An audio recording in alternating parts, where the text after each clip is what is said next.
Hello everyone, Destination Reader with Miss Shannon here.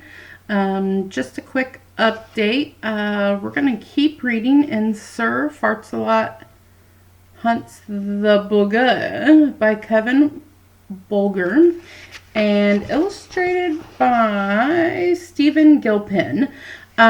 We are on chapter 4. I was talking to a few people about the Destination Reader videos. I am currently a librarian at a school, a full-time college student. The goal is to become a special education teacher eventually.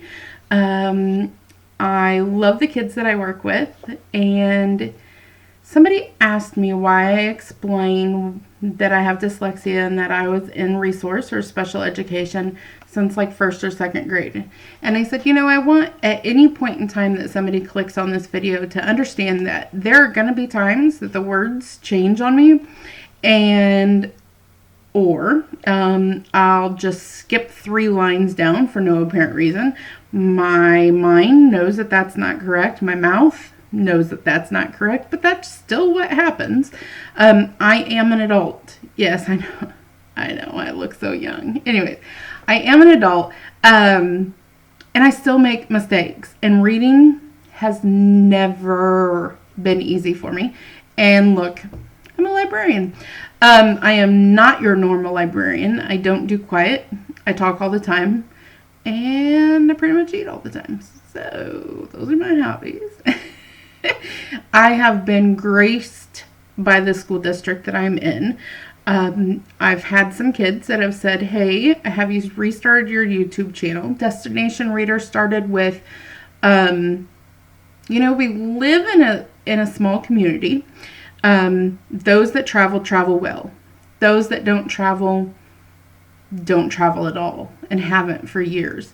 So my thought was, I am lucky enough that my family moved south, and I am in almost central Illinois area. And I go to the southern part of Alabama, 15 minutes from the Florida border, almost every single summer, to spend time with my family, which is super awesome. I highly suggest you con someone in your family to move south for a vacation spot. I mean, I didn't con them. They did it on their own. Anyways, I was also asked, do you read in the library with these voices? Absolutely. If you were to listen to me read, I sound like a robot. Anyways, so if I add a voice to it based off of what I think it might sound like, it makes it fun for me. Kind of gives me an idea of what's happening in that area. And do I read like that to the kids? Heck yeah, I do. If you were to come sit in my library, yeah, I have almost perfected an English accent. I know. Not saying that I am English. Nope. Some days I wonder if I'm American. Just kidding. Anyways, but I'm me. I'm quirky. I talk loud. I say silly things. And that's why the kids love me. So I hope that these series of Destination Readers that we're starting, because nobody is in school, and as crazy as it is that nobody's in school, it's kind of nice to see the normal people that you're around every single day. Even though you think you're not going to miss them, you do. I miss the kids in our district. I got to help out at school a little today, and see a few kids, and let me tell you, that really made my heart happy. So here we go to Sir Fartsalot, and he hunts a booger. Am I going to get the same accent every time? Probably not. Because I'm not that person. All right. Yes, I do a 5-minute tutorial almost every single time because I'm a talker. Hello. Figure it out and stick with me, kids, okay? Because I promise it's going to be rewarding. Oh, and a shout out to a special 2nd grader that requested I start this again. Hey, good job, kiddo. Thank you. I'm very happy that you discussed that with your mom, okay? This is important. I'll zoom out now. All right, so my destination today is in my house on quarantine, and this is my sunshine room, my surf room. I'm not going to show you because I haven't cleaned, but that wood, blah, blah, blah, this wood thing right here, that's a surfboard headboard. I know, right? You're jealous. It's okay. So here we go. I will show you pictures as I see them. Chap. That was my sticky note because I've been taking online classes and I didn't want anybody to see me. Okay. Chapter 4. The crowd gasped.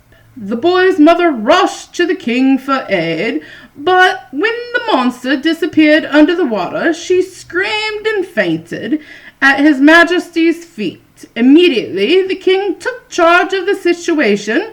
Sir Bedwetter, he commanded, get this woman off of me.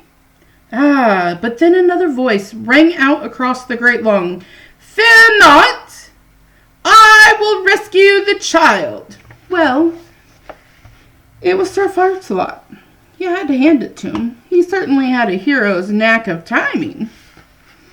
He strode across the great lawn to the moat's edge, clicking and clanking like a wheelbarrow full of tin cans. In his heavy suit armor, at last there was no time to change into his swimming trunks now. From the rushes that grew along the bank, Sir Fartsalot plucked a hollow reed to breathe through like a snorkel, then stepped bravely over the moat's edge, then sank beneath the water like a sack of stones. Well, of course he sank. He's in full metal gear. Hello! Should have put your swimming trunks on. The crowd rushed to the banks for a look, but the waters were a swirl of mud and murk. Nothing could be seen of the fearless knight, but in the moat's depths, only the violent froth and the churn of the waters gave proof that the mighty battle waged below. Sir Fartsalot smites the monster, the king decreed. The king decreed optimistically. Are you kidding, sire? Sir Bedwetter said. He hasn't got a hope. That monster eating Sir Fartsalot and the child, the boy's mother, who had just came to, let out another wail and fainted again in Sir Bedwetter's arms. Nessie, the Prince Harry, who knew the moat monster better than anyone, it was forbidden to swim in the castle moat, so naturally Henry did it all the time. Give me a break. She's a vegetarian. In any case, Sir Fartsalot's struggle with the fearsome creature of the depth was the mightiest contest the castle ever knew.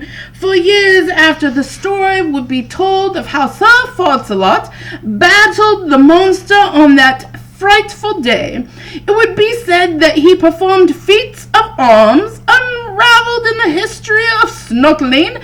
At times, he also used his legs. He didn't come out till much later, mind you, because at the time, there was nothing to see but a lot of splashing and splooshing. Indeed, for a while, the outcome of the contest was uncertain. So, when Sir Fartsalot rose out of the water as if by magic, alive with the small boy safely in his arms, great cheers rang out. Hooray for the noble Sir Fartsalot! He has defeated the monster, nasty child-eating bully. Hail the brave Sir Fartsalot, the king proclaimed. He was rescued, the little twerp. Even Sir Bedwetter joined in the great king's praises. Not Not bad, he admitted. Just what I have done with myself. Sir Fartsalot, with the boy in his arms, stood at the banks of the Potel. His armor was covered with clumps of moss and leaking torrents in, it seems, like a fountain. When he removed his helmet, he looked like a wet cat.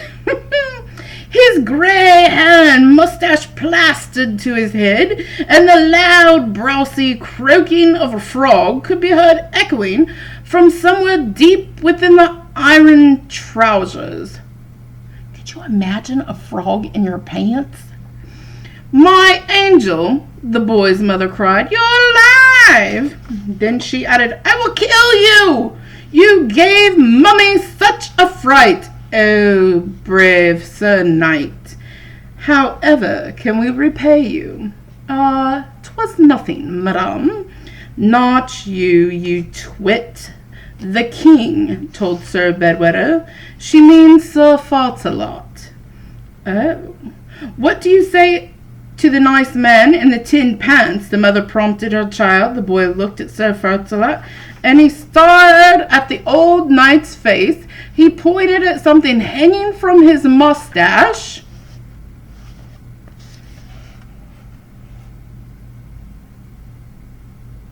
You would think I'd figure out how to put a book level by now. Booger! The boy announced. His mother went pale as a sheet. Bad boy, she gasped, trembling in fright. You apologize to that noble Mr. Knight this instant. I beg your pardon, said Sir Fartsalot. What did the child say? Yes, bid the king. Come again. We didn't catch that. Forgive him, O merciful king, the mother bawled, throwing herself at his knees, while the king and Sir Fartsalot stared at her with blank faces. There was a tense silence. The woman looked to a crowd for support, but their faces said they were out of it, staying out of it.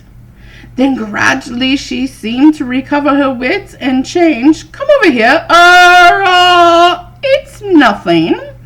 Your Highness, she said, rising and smoothing to a peasant's smock. Just a lot of baby nonsense. He doesn't know any words yet. Actually, she lowered her voice and added confidentially, I'm afraid he's a little backwards, your uppitist. Booger. Booger, the boy repeated firmly. Babble, the mother explained with an offhand laugh, means nothing. Wouldn't know what he's saying himself, that innocent babble. Oh, she shot her son a fierce, silent look. Have you guys ever gotten that from a parent, like this look? That's my scary face. I know. Anyways. Booger! The toddler insisted. Booger! Booger! Booger! Booger! Booger! Sir Fartsalot, who had never heard of the term before. What is this booger your child speaks of? Yes, tell us, the king asked, for naturally, no one had ever used this kind of language in his majesty's presence. What means this booger? Oh, boy, sighed the mother. Still, the crowd not made a peep. None of the onlookers wanted to invite in the king's fury. So it fell to Harry, in the moment of inspiration, to break the silence. Why, father, he answered. Didn't you know that a booger is a frightful thing? The king's eyes widened in alarm. Oh, yes, a terrible thing, Harry went on. So terrible that mothers forbid their children to even speak its name. Henry winked at the boy's mother. Yes, that is right, she said, catching on. Hush, you naughty boy. Don't go scaring the nice people. She grabbed her son from Sir Fartsalot, cradling him, or rather clenching him. You know that tight motherly hug you get when you're in public and you don't do the right thing. Anyways, I forgot where I was at. Sir Fartsalot cradled him, or rather clenched him, loving in her arms, with one hand clamped extra lovingly over his mouth. What do you mean, it's some sort of monster? The king asked. Well, let's say sort of mysterious, Harry said, his eyes fixed on Sir Fartsalot's moustache, at least this one, a colossal mammoth. Naturally, Sir Fartsalot was full of professional curiosity. Booger, you say? I don't believe I've encountered such a creature. So, they were really as frightful as all that? Repulsive, Harry said. I see, said Sir Fartsalot. And where might I find one of these boogers? Oh, you never know, Harry said. Sometimes they can be right under your nose, so to speak. Yes, indeedy. There could be one very close to hand, all right. So you don't think there might be some connection? I mean, to the foul west wind and all? Yes, Sir Fartsalot exclaimed, pounding his fist on his hand. I knew my quarry must be nearby, for that last night the omen was practically powerful. You mean, said the king, so you think it was a sign? I mean, are you sure it wasn't your turnips? I'm afraid we knights develop a sense for these things, your majesty. Galloping garter obes, the king grasped a booger at large in my own kingdom? Well, to horse, said Sir Fartsalot, shouting and clumsily, armor and all. He leapt onto Felty's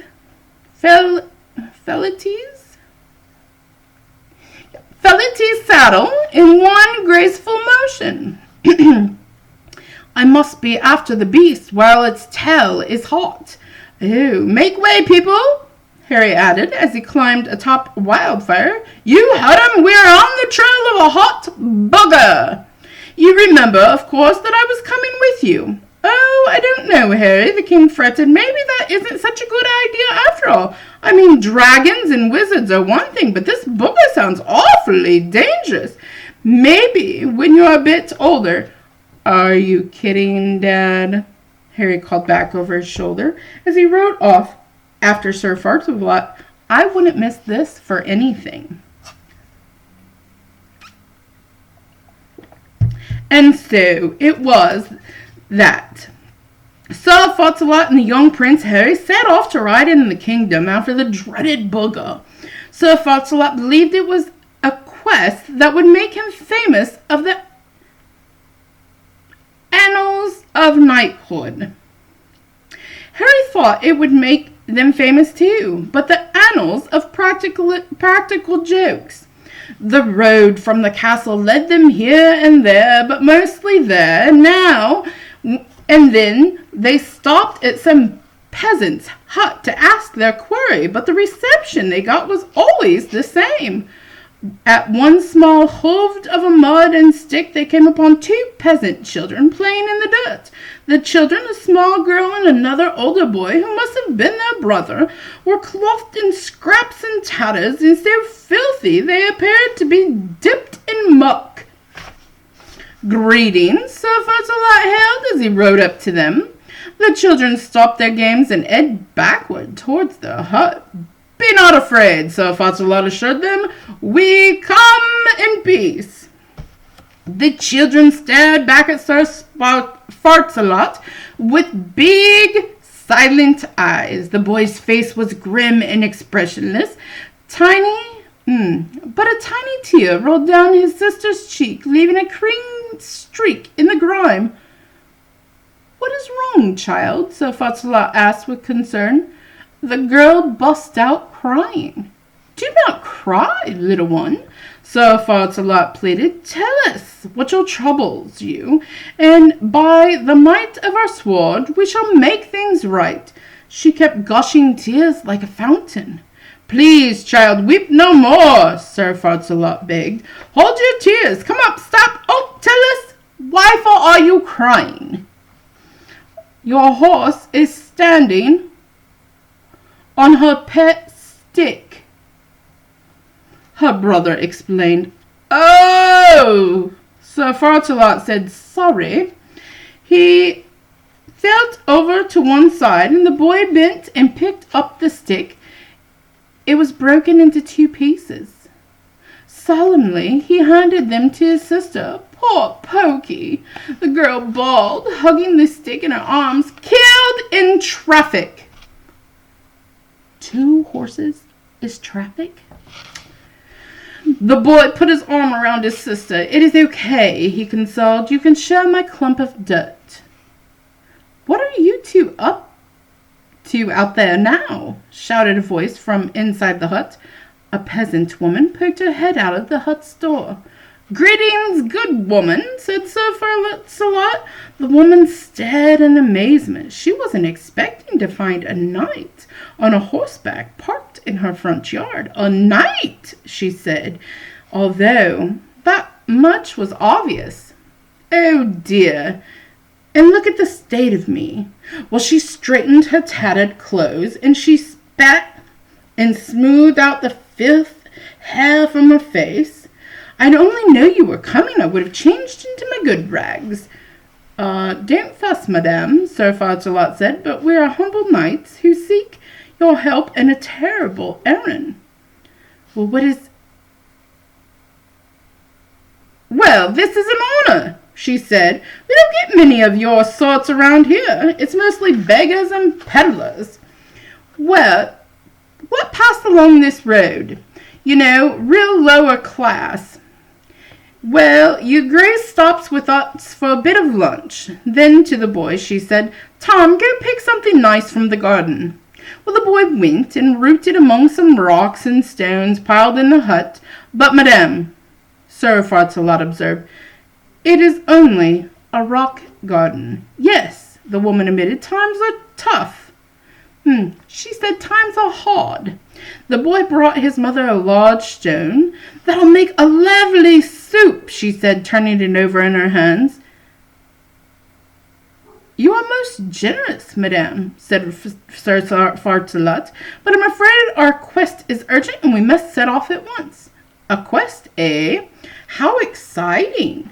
I suppose there'll be a princess locked in the castle towers, and dragons to slay, and a treasure.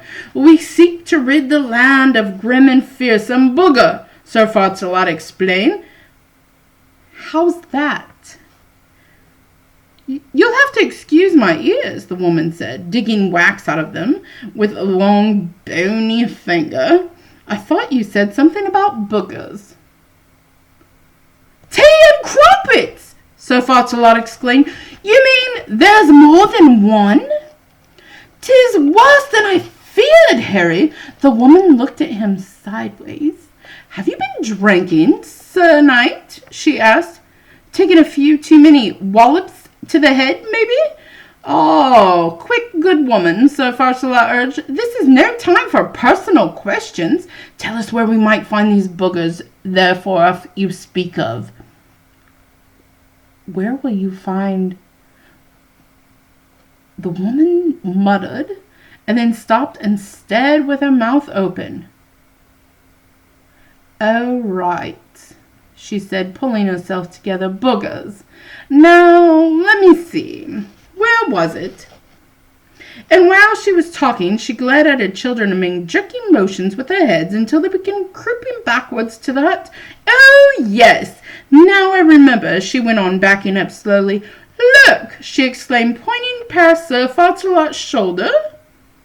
"There's one now." Sir Fartsalot swept out his sword and spun Felity around in impressive motion. "Where?" the old king said, looking left, then right, then left again. "I see it not." From behind him came the sound of the door being dragged shut through the stand. "Wait, madame," Sir Fartsalot pleaded. "Be not afraid. Do you not see how the booger knows it has met its match with the fears? It show itself. Go away, you loony, the woman shouted. Out of the hut's tiny window, something dinged off Sir Fartsalot's shoulder and thudded onto the ground. She had flung her rock at him. Please, the old knight urged, be brave, I say. We shall protect you. The hail of small brown lumps spattered his armor. What pig droppings, he exclaimed. Retreat, Harry, retreat. They galloped off a safe distance from the hut, and I see now how the whole countryside lives in terror of this booger. Sir Fartsalot said gravely. Harry nodded, biting his lip. But then the old knight did something Harry wasn't expecting. From his packs he took a knife, and with it carved a small piece of wood into a rough sample doll. He had pigtails braided from locks of Fidelity's mane, and tied the doll to the saddle pack that held half their food on the trip. He trotted feltly as close to the hut as he dared, and flung the pack upon the doorstep. There, Sir Fartsalot said to Harry. Pray the booger does not return, and at last we have done what we can for the people.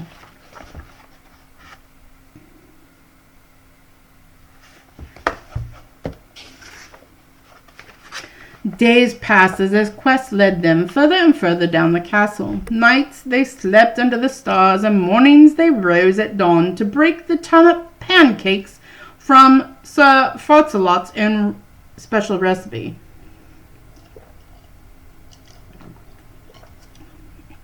Then shortly after eating, they would be visited again by the foul... Hold on. Okay, another fun fact about Miss Shannon. I get a tickle in my throat, and it just doesn't go away. Sometimes I try to drink some water and catch it. Give me a second. It's all these fun voices I do. My throat gets so itchy and excited. Do you believe that? No. Okay. Days passed, and their quest led for them further and further down from the castle. Nights they swept under the stars, and mornings rose at dawn to breakfast on turnip pancakes made from Sir Fartsalot's own special recipe.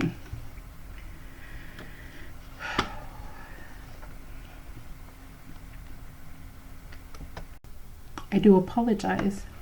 That tickle made me cough a little harder, so I paused you. You didn't notice, but I'm back. Anyway, then shortly after eating, they would be visited again by the foul west wind, and Sir Fartsalot would take to the horse immediately. So, too, would Harry. For such times he found he preferred to ride ahead of Sir Fartsalot than behind him. I think I would too if all he eats is turnips. From time to time, Sir Fartsalot was called upon the perfect kingdom deeds along the road. One frantic woman threw herself to her knees before Sir Fartsalot's horse, begging for help. But she was so beside herself they couldn't make out what the trouble was. Trapped! My crucible! Oh, save her!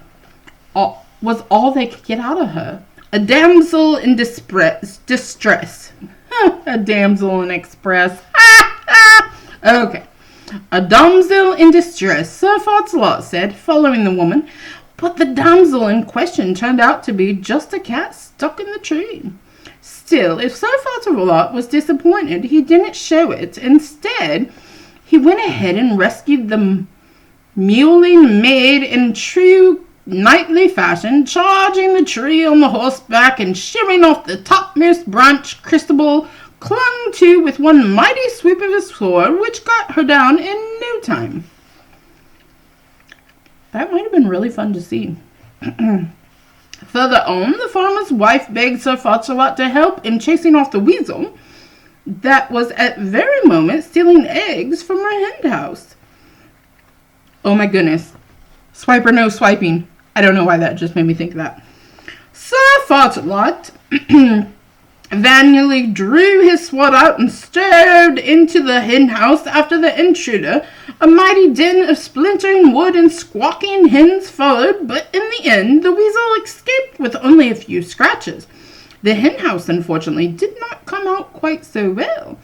And as for the hens, they suffered such a case of nervous upset that they didn't lay any eggs for a month. Later, they came upon a man wiping. Nope, I don't think that's wiping. Later on, they came upon a man whipping a donkey in the middle of a dusty road. Wiping didn't sound right, did it? That's my eyes playing tricks on me. You there, Sir Fartsalot called out. Why do you treat the beast so cruelly? Oh, don't bother yourself around this good old Fourth North old stack of bones, the man grumbled. I just bought a wrench from a lousy cheating horse trader, but now it won't do a spit for work. Won't even budge. Well, by golly, I'll make it budge. He raised up his whip to strike the donkey once more. Hit me again and you'll be sorry, said a voice. What was that? The man gasped. The whip fell down by his side. For a moment there, I thought I said hit me with that whip again and you'll be sorry, the donkey repeated. Well, the man's face turned pale as a sheet. I must be losing my mind, he said. Nay, I heard it too, said Sir Fartsalot. 'Tis enchanted donkey, surely. Well, actually, it was just Harry throwing his voice. It was a trick he had used all the time back in the castle, mostly for fooling damsels into kissing frogs, that said that they were handsome princes trapped by the witch's spells. You see, Sir Fartsalot said to the man, you never should have treated this creature so. That's right, said Donkey. In fact, I happen to be very proudful wizard who only took the form of a donkey for a bit of a rest. Now I think maybe I'll return into a cow patty. No, please, the man begged. Spare me. You may have to live in peace in my pasture. Said the donkey. Maybe, but I think I'll prefer to stay in your house. The dampness odors makes my mane frenzy. As you wish, O great wizard, and I'll want oatmeal for breakfast every day.